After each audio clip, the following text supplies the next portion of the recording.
Hello बच्चों, welcome to my YouTube channel. और आज हम करने वाले हैं बेटा सोशल साइंस की क्लास 9 की वर्कशीट नंबर 40 यानी कि 40, जो आपकी 6 अक्टूबर की वर्कशीट है एसएसटी की सोशल साइंस की।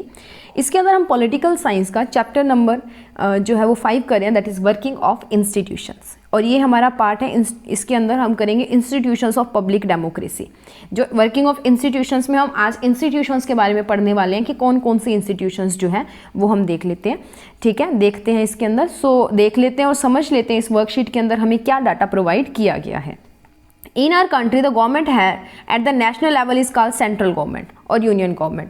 सेंट्रल गवर्नमेंट क्या होती है बेटा? केंद्र सरकार। केंद्र सरकार मतलब जैसे अभी नरेंद्र मोदी जी हैं, उनकी जो सरकार है भाजपा, वो है हमारे पास केंद्र सरकार। क्या होता है, राज्यों में अलग अलग सरकारें होती हैं और सबका बहुमत मिला के जहाँ पे ज़्यादा राज्यों में जो सरकार होती है उसी पार्टी की सरकार जो है वो केंद्र में बनती है, सेंटर में बनती है, and that is known as central government, जो पूरे देश को चलाती है। सारे फंड्स वगैरह वही जो है वो ऑर्गेनाइज करती है। इसको यूनियन गवर्नमेंट भी कहा जाता है। और इसके अंदर जो इंस्टीट्यूशंस आते हैं, पहला है पार्लियामेंट, जिसको लेजिस्लेटिव कहा जाता है, जो लॉज बनाती है। उसके बाद में एग्जीक्यूटिव, जो इन्फोर्समेंट करती है, यानी कि लॉज को जो है वो लागू करती है। जुडिशरी क्या करती है, उन लॉज को दोबारा देखती है, ठीक है, लोगों पे इम्प्लीमेंट करने के लिए। ठीक है, इन्फोर्समेंट करती है। लॉज बनाता कौन है? पार्लियामेंट। उनको इन्फोर्स कौन करता है? एग्जीक्यूटिव। और जुडिशरी उसको दोबारा से देखती है। जो हमारी न्यायपालिका होती है वो दोबारा से देखती है कि वो लोगों के लिए सही है, कैसे है, क्या है, और उनके चीज़ों को काफ़ी सारी जो स्टडी है वो करती है। अब ये क्यों हमें ज़रूरत पड़ी पॉलिटिकल इंस्टीट्यूशंस की? तो government has a responsibility to provide security.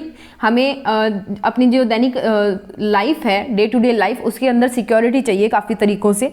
Education चाहिए, हेल्थ फैसिलिटीज़ चाहिए सिटीजन्स के लिए। टैक्सेस को कलेक्ट करना है, उसको आर्मी के ऊपर स्पेंड करना, पुलिस के ऊपर स्पेंड करना, अदर डेवलपमेंट वर्क के ऊपर उसको लगाना। These works are done by different institutions so that democracy works for betterment और all the officers are concern to may participate in decision making. तो ये कुछ काम होते हैं, जैसे सिक्योरिटी प्रोवाइड करना, एजुकेशन और हेल्थ सर्विसेज प्रोवाइड करना, टैक्सेस जो है उनको जो है वो इकट्ठा करना, या काफ़ी सारे अलग अलग जो प्रोग्राम्स होते हैं वो ऑर्गेनाइज करना, उनकी फंडिंग करना, ये सारे काम। ठीक है, who take decisions in these institutions. अब ये इंस्टीट्यूशंस हमने बता दी, इनके काम हमने बता दिए। अब ये काम करता कौन है, इसका फैसला कौन लेता है? तो पहला होता है president, which is normally the highest authority of the country. सबसे बड़ी अथॉरिटी, सबसे बड़ा जो बंदा होता है ना कंट्री का, सबसे ज़्यादा शक्तिशाली जो होता है, दैट इज प्रेसिडेंट। उसके बाद में prime minister. The prime minister on the behalf of government uses the power of and recommends the other persons for the appointment of minister. उसके बाद में प्राइम मिनिस्टर जो है वो कंट्री के बिहाफ पे, गवर्नमेंट के बिहाफ पे अपनी जो पावर्स और कुछ लोगों की रिकमेंडेशंस जो है उनको यूज़ करता है मिनिस्ट्री को अपॉइंट करने के लिए। पार्लियामेंट क्या है, इसके अंदर द प्रेसिडेंट, लोकसभा और राज्यसभा तीनों आते हैं। President is not the member of any of two houses. President member नहीं है वहाँ का, but the law enacted by the parliament is enforce by only after his consent. अगर राष्ट्रपति, जब कोई भी लॉ जब बनाया जाता है, जब कोई भी कानून जब बनाया जाता है, तो अगर राष्ट्रपति उसके ऊपर अपनी स्वीकृति देते हैं, अपनी सहमति देते हैं, तो ही वो लॉ जो है वो पास होता है। तो सबसे पहले उनके साइन उसके ऊपर करवाए जाते हैं। वो इसके मेंबर नहीं है, ना तो वो लोकसभा के मेंबर होते हैं, ना वो राज्यसभा के मेंबर होते हैं। पर कोई भी जो अब हमने बोला था कि पार्लियामेंट जो है वो लॉज को बनाता है, तो वो जो लॉज बनाएगा ना, उसके बाद में उसके ऊपर जब प्रेसिडेंट के साइन होंगे तभी वो जो लॉ है वो पास होता है। ठीक है, उसके बाद में बात करते हैं लोकसभा और राज्यसभा की।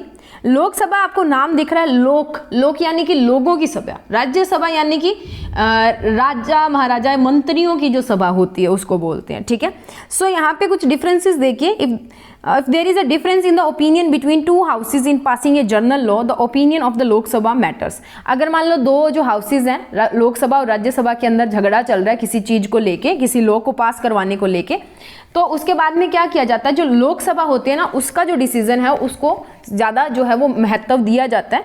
ठीक है, राज्यसभा को कम दिया जाता है। तो इसीलिए जो लोकसभा होती है वो ज़्यादा पावरफुल होती है एज कम्पेयर टू राज्यसभा।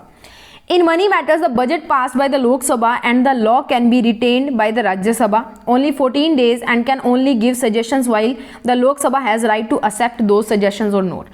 अब क्या होता है, जैसे कोई आर्थिक चीज़ें होती है, इकोनॉमिकल या मनी मैटर्स जो होते हैं, तो सिर्फ राज्यसभा उसमें अपनी रिकमेंडेशंस, अपना जो विचार है, अपनी जो सजेशन है, अपनी जो राय है वो दे सकती है।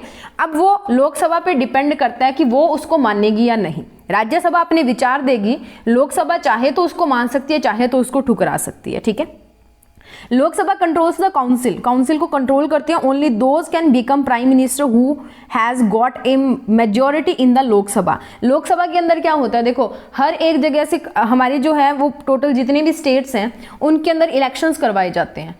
उसके अंदर से देखते हैं कि किस स्टेट के अंदर किस पार्टी का जो है वो मुख्यमंत्री बना है, यानी कि जो लोकसभा की बात हम जब करते हैं तो किस स्टेट का जो किस पार्टी का रिप्रेजेंटेटिव है। तो उसमें देखते हैं मैक्सिमम स्टेट्स के अंदर जो जिस पार्टी के जो आप बोलो कि चीफ मिनिस्टर्स होते हैं या मुख्यमंत्री होते हैं, ठीक है, वही जो होती है वो हमारे ऊपर जाके सरकार बनती है उसकी, यानी कि केंद्र के अंदर, यूनियन के अंदर, ठीक है। The privilege is not available to Rajya Sabha. और यहाँ पे देखो एक चीज यहाँ पे है, if more than half of the member of the Lok Sabha have no trust on the council ministers then all the ministers including prime minister will have to resign. अगर लोकसभा के लोगों को अगर किसी के ऊपर विश्वास नहीं होता तो प्राइम मिनिस्टर तक को रिजाइन करना पड़ता है, अपनी सेवा से इस्तीफा देना पड़ता है। पर राज्यसभा के पास ऐसा कुछ नहीं है कि अगर राज्यसभा वालों को लोकसभा के ऊपर विश्वास नहीं है तो लोकसभा में से किसी को रिजाइन देना पड़ेगा, नहीं, ठीक है। तो ये था बेटा आज का वर्कशीट का डाटा, जिसके अंदर हमने जो इंस्टीट्यूशंस हैं, पॉलिटिकल इंस्टीट्यूशंस, जो राजनीतिक संस्थाएं हैं, उनके बारे में हमने जो है वो पढ़ा, इंस्टीट्यूशंस ऑफ पब्लिक डेमोक्रेसी, और उनके अंदर कितनी टाइप्स हैं और उन टाइप्स के अंदर कौन अपना जो रोल प्ले करता है, और उसके अलावा लोकसभा और राज्यसभा के बीच में हमने डिफरेंस जो है वो किया। उसके बाद में हमारे पास 4 क्वेश्चन, बिल्कुल छोटे छोटे क्वेश्चन है, बिल्कुल आसान क्वेश्चन हैं, तो इनको देख लेते हैं और समझ लेते हैं कि इनके अंदर हमने क्या करना है। तो इनके सॉल्यूशंस देखिए। क्वेश्चन है, what do you understand by the central government of the country, name some major institutions for it. So the central government जो है, the government at the national level is known as central government of the country. The prime minister is the head of the central government. Major institutions of the central government are executive, legislative and judiciary. यानी कि न्यायपालिका, कार्यपालिका और जो संसद वगैरह होते हैं वो काफ़ी इसके जो मेन जो है पार्ट्स होते हैं, इंस्टीट्यूशंस होते हैं। What are the needs of political institutions. हमें ये ऊपर जो 3 पॉलिटिकल इंस्टीट्यूशंस दी हुई हैं, इनकी नीड क्यों पड़ी, तो बेटा मैंने 4 लिखे हैं, आप कोई भी 3 इसमें से कर लेना जो भी आपको आसान लगते हो, ठीक है। मैं सारे लिखती हूँ ताकि कुछ बच्चों की अपनी अलग अलग चॉइस होती है, तो मैंने 4 लिखे। आपका बड़ा क्वेश्चन आता है या छोटा आता है उसके हिसाब से 2 या 3 आप कर सकते हो। So the need of these political institutions are to take decision, ठीक है। Countries need political institutions to take decisions regarding the welfare of people. ये डिसीजंस को लेते हैं, यहाँ पे फुल स्टॉप आएगा बेटा। उसके बाद में countries need political institutions to take decisions regarding the welfare of, लोक भलाई के जो काम होते हैं उसके लिए जो पॉलिटिकल इंस्टीट्यूशंस है वो फैसले लेती हैं।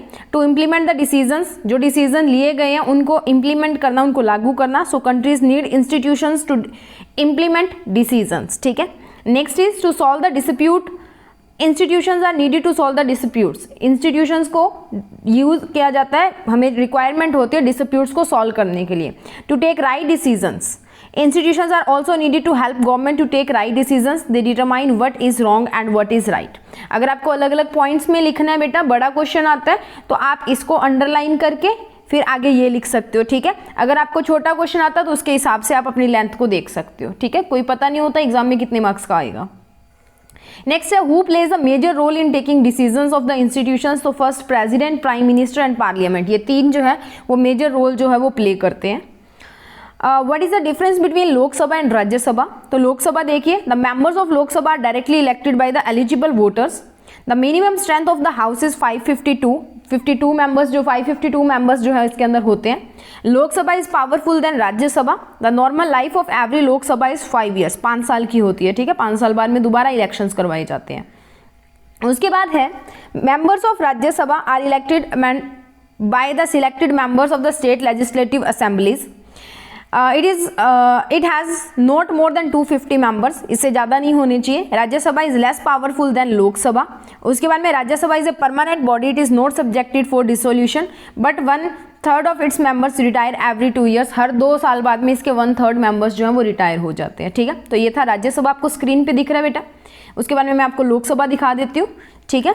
नेक्स्ट हमारे पास है क्वेश्चन नंबर 3 और क्वेश्चन नंबर 2 का आंसर आपकी स्क्रीन के ऊपर आपको दिख रहा है, question number 3 and question number 2। Next moving on to the question number 1।